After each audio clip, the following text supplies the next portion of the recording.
Seperti inilah antrian para warga di Kelurahan Wikakarya, Kecamatan Lubuk Linggau Timur 2, Kota Lubuk Linggau, saat Pertamina Lubuk Linggau menggelar operasi pasar. Warga yang didominasi ibu-ibu ini rela mengantri bahkan berdesak-desakan dan mengabaikan protokol kesehatan demi mendapatkan LPG 3 kg. Padahal status Kota Lubuk Linggau saat ini zona merah COVID-19. Salah satu warga, Risda, mengaku sangat terbantu dengan adanya operasi pasar. Lantaran sudah 2 minggu terakhir gas melon di wilayah tempat tinggalnya langka. Bahkan ia harus berkeliling hingga ke wilayah Megang.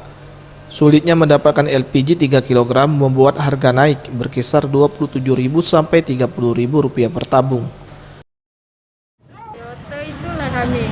Kemarin kan susah nyarinya. Nah, keliling-keliling kemana yuk? Keliling kemana-mana megang. Gak dapet? Tidak.